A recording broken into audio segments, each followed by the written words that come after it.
Hi and welcome. This is Greg Justice from Scripter Publishing Group, and I'm thrilled to have a very special guest today and a very good friend of mine.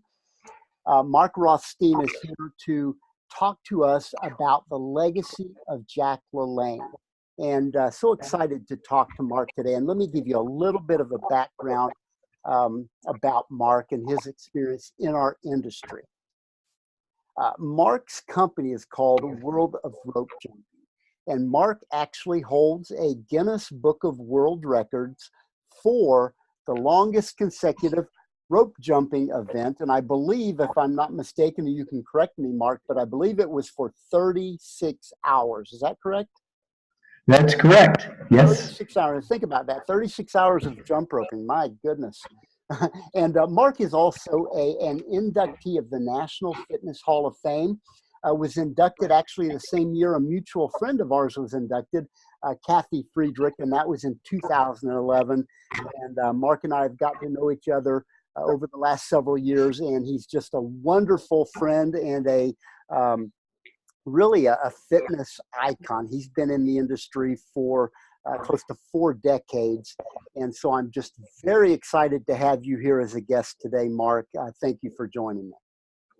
Thank you, Greg. It's an honor to speak with you and certainly to speak about the legacy of the one and only Jack LaLanne. Absolutely. And with that, let me ask you, Mark, about your first meeting with Jack. Tell me where you met Jack and how that impacted your life and your career.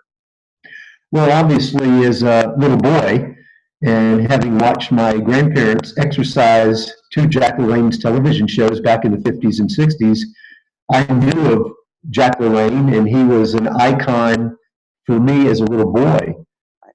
Having said that, my first personal meeting, I had the honor of meeting him finally in person, 1986, at the Club Industry Fitness Convention in Chicago, Illinois. And one of the great first stories and great memories had an even more distinct honor of walking to the elevator with Jack and his wonderful wife, Elaine LaLanne. And something I'll never forget, and I try to emulate to this day, is when we went to press the elevator button, Jack LaLanne didn't use his finger. He kicked it with his foot.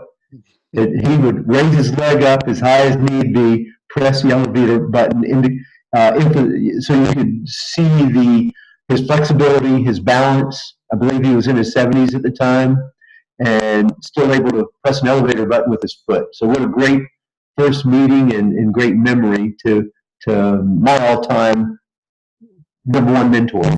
Absolutely. Now, were you able to have a conversation with him? Did something from that first meeting? Obviously, that stands out with him using his leg or his foot to push the button. But were you able to have a conversation and gain any wisdom from the one and only Jack LaLanne?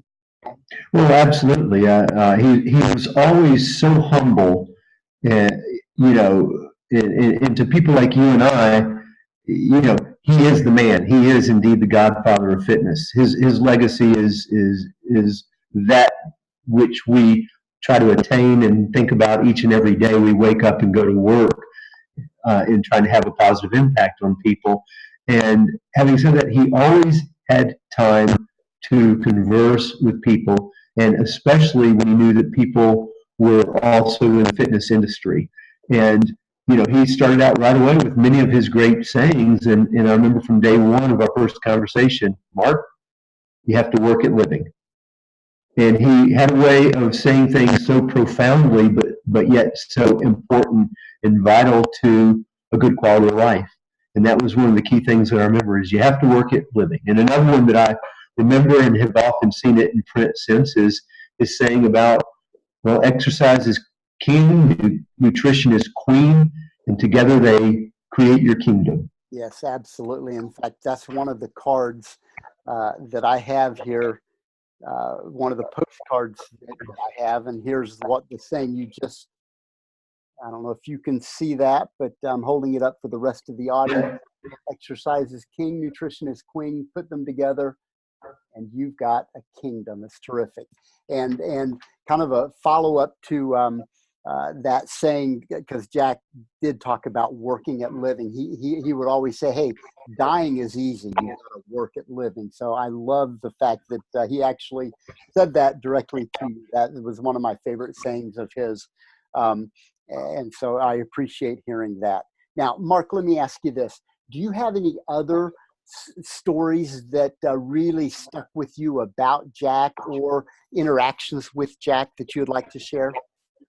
Well, I do, and they're personal stories, and I'm happy to share them because people need to know how not only wonderful of a man he was as a man, his integrity was impeccable, but his passion for fitness and encouraging everyone to spread the word.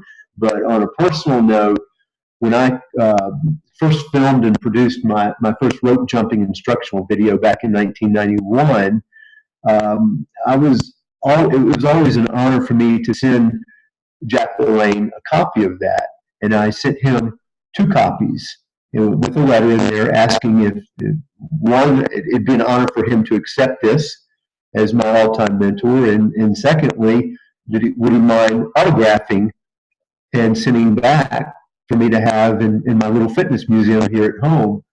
And not only did he send it back, but the phone rang one day. I'm in my office. I was off tour. It was during the summertime, and I I remember his words distinctly. Mark, Jack LaLanne, I want you to know you're doing a hell of a job.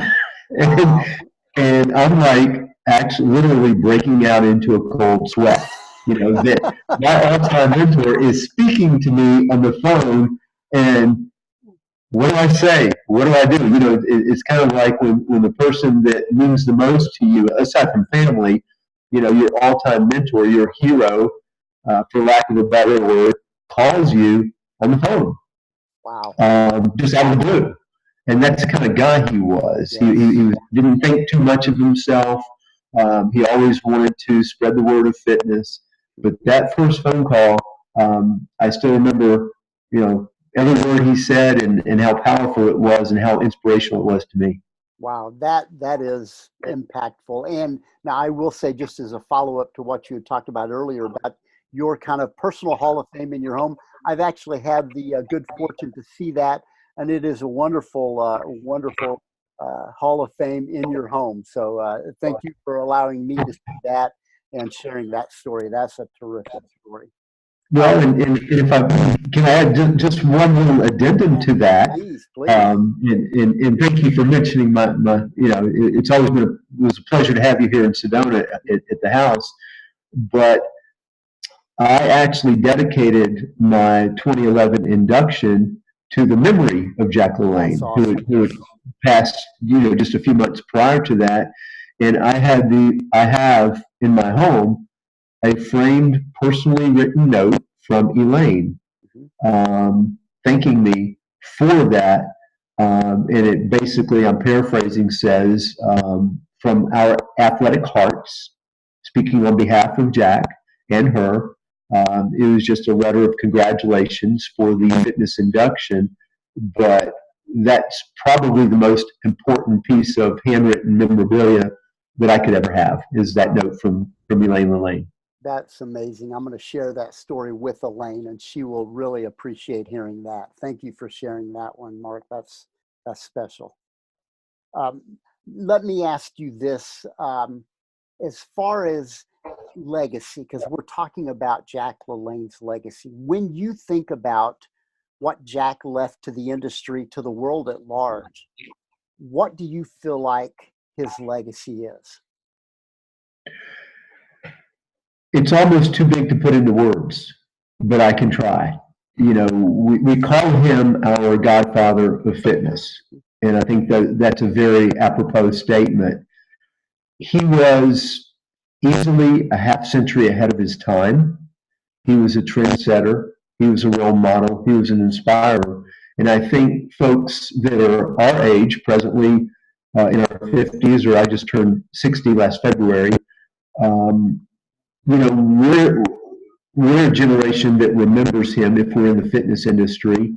Not sure if the generation younger than us does. The generation older than us exercise with him on TV, as I mentioned earlier. So his legacy is hard to really put into words. And I think you and Mrs. LaLanne's book will do a great service to provide that and teach people about his legacy. But it's very complicated because he's done so much for so many people. But then it's very simple because his message that he began basically 100 years ago in the early 1900s is you have to work at living, and the exercise and the nutrition, that is the key to a healthy, vivacious lifestyle. So the message is simple, but it's very important, and it's difficult to do because you have to be consistent at it. You have to, you have to show up to the gym. You have to do something in the gym. You have to be cognizant of what you eat and put in your body and the way you feed yourself and the nutrition lifestyle that you maintain. So, that's about, I know it's a bit of a broad definition, but it's so, to me, it's so inspiring and so powerful. It's very, very difficult to put into words, particularly in a few sentences. That's why the book is so important. Well, let me ask you this just as a follow-up to that broader question of legacy. If you were to narrow down, and when you think of Jack, what 3 words first pop into your mind when you think about Jack LaLanne? All-time mentor. That kind of sums it up, doesn't it? for me as a person, for me as a person that my life is all about fitness. And